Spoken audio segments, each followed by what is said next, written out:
আসসালামু আলাইকুম। আজকে সূরা বাকারার 37 এবং 38 নাম্বার কিভাবে পড়তে হবে, কিভাবে বানান করে পড়তে হবে এবং কিভাবে উচ্চারণ করতে হবে সহি শুদ্ধভাবে আপনাদেরকে বুঝিয়ে দেব। এবং গুন্না কিভাবে করতে হবে, গুন্নাগুলোর নাম কি, আপনাদেরকে স্পষ্টভাবে এই কোরআন শিক্ষার ভিডিওতে আপনাদেরকে শিখিয়ে দেব। তাহলে আমার সঙ্গে থাকবেন। প্রথমে বলবেন আউযু বিল্লাহি মিনাশ শাইতানির রাজিম, বিসমিল্লাহির রহমানির রহিম।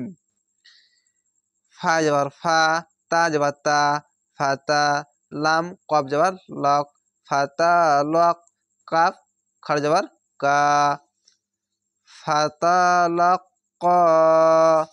এই কফটা হচ্ছে মোটা অক্ষর, মোটা করেই পড়তে হবে। ফাতালাক, আর এই চিকন চিহ্ন নাম হচ্ছে মাদ্দে আরজি, 3 আলিফ টান হবে এরকম ভাবে। এখানে লাম ধরবে কাপকে, ফাতালাক। হামজা খাড়া যাবার আ, দাল যাবার দা, আদা মিম পেশমু, আদামু মিম রজের মির, আদামু মির। এই নুনকে ধরবেন না, রয়ের উপরে তাসদিদ আছে, তাসদিদকে ধরতে হবে। এই সাকিন বালাটি বা জজম যাই বলুক না কেন এটিকে ধরবেন না, এই তাসদিদ বালাকে ধরতে হবে। আদামু মির। র বাজবা রব বাজের বি, রব্বি হা খাড়িজের হি, রব্বিহি। কাফ যাওয়ার কা, লাম জেলি কালি, মিম খাড়ি যাওয়ার মা, কালি মা। তা দোজের তিং, কালিমা তিং। এখানে তিন বলবেন না, এটা অনেস্কারের মতো উচ্চারণ হবে তিং, এটা ইকফা গুন্না। ফা যাওয়ার ফা, তা আলি যাওয়ার তা, ফাতা। বা যাওয়ার বা, ফাতা বা। আইন যাবার আ, লাম ইয়ে যাবার লাম, ইয়া যাবার লাই, আলাই হাজের হি, আলাই হি। এখানে যদি থামেন আলাই, 2 আলিফ বা 3 আলিফ বা 1 আলিফ, এখানে যেটা মন ইচ্ছা এটাই টানতে পারেন। 3 আলিফ টানলে বেশি ভালো হবে, টানবেন। আলাই, এখানে তো আছে, থামা ভালো, থামবেন। হামজা নুনজের ইন, নুন যাবার না, ইন না। হা উল্টা পেশ হু। এখানে গুন্না হবে, ওয়াজিব গুন্না, উল্টা পেশে 1 আলিফ টান। গুন্নাটা এরকম হবে ইন্নাহু। হাফেজ হু, ওয়া তা যাবার ওয়াত, হু ওয়াত। এ আলিফ আর খালি লাম এই দুটি বাদ হবে, তাসদিদ বালা অক্ষরটিকে ধরবে তাকে। তো হুয়াত্তা, তা যাবার তা, হুয়াত্তা। আর এই তা ওকে ধরবে, তা ওয়াও যাবার তাও, ওয়া আলিফ যাবার ওয়া, তাওয়া বা রপেশ বুর, তাওয়াবুর। ইন্নাহু হুয়াত তাওয়াবুর। র যাবার র, হা, হা ইয়াজের হি, রহি মিম পেশমু, রহিমু। আর যদি এখানে থামেন রহিম। হা টানবে ইয়াকে, ফের হা টানবে মিমকে, হিম। এভাবে এখানে 3 আলিফ টান হবে, জেরের পরে ইয়া সাকিন 1 আলিফ টান। আর যদি থামেন তাহলে 1 ও সাকিন বা জজম এটা যেই বলেন এইটা এই মিমের উপরে দিয়ে টানতে হবে। রহিম। কফ লাম পেশ কুল, নুন এ হা কে ধরবে, নুন হা যাবার নাহ, কুল নাহ।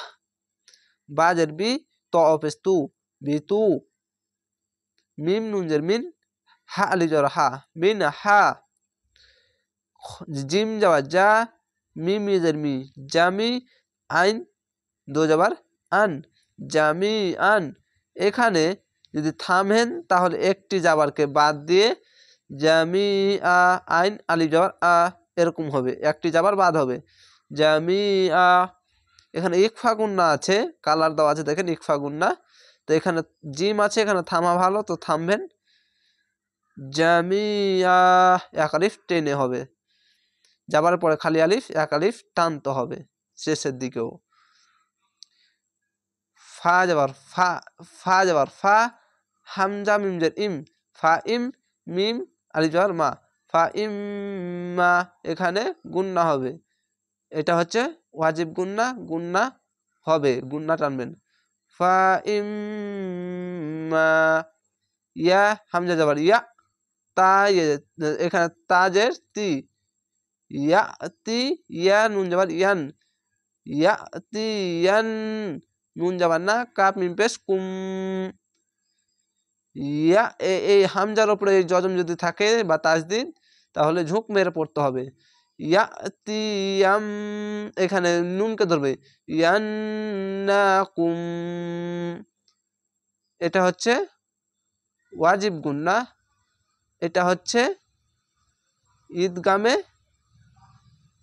মিম সাকিন, এখানেও গুন্না হবে। এই মিমকে বাদ দিয়ে এই মিমকে ধরতে হবে, তাজদিদওয়ালা মিমকে ধরতে হবে। কাপ মিম পেশ কুম, মিম নুনজের মিন, কুম মিন, নুন ইজের নি, কুম মিন নি, এটা হচ্ছে ওয়াজিব গুন্না। ইয়া আছে এক আলিফ টান হবে।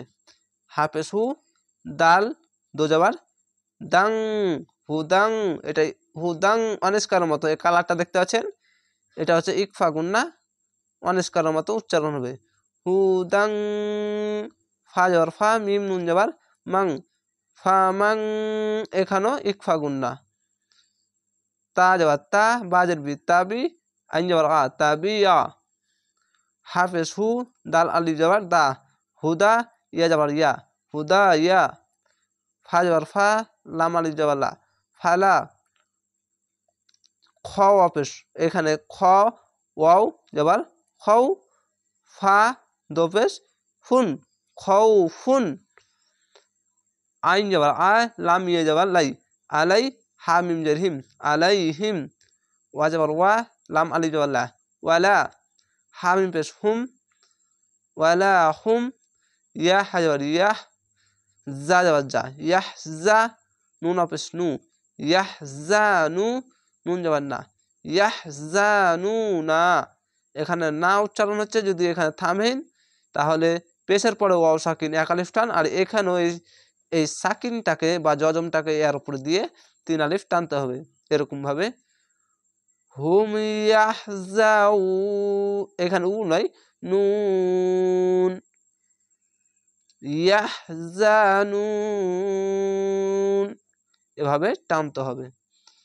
এভাবে আমার ভিডিওগুলো দেখতে থাকবেন। যদি আপনারা কিছুটা যদি পড়তে যদি জানেন তাহলে আমার এইগুলো বুঝতে পারবেন গুন্নার সম্বন্ধে। আর এইভাবে যদি প্র্যাকটিস করেন তাহলে অবশ্যই দ্রুত স্পিডে রিডিং কোরআন পড়তে পারবেন। তো এইভাবে ভিডিওগুলো দেখবেন এবং শিখবেন। ভালো থাকুন, সুস্থ থাকুন। আসসালামু আলাইকুম।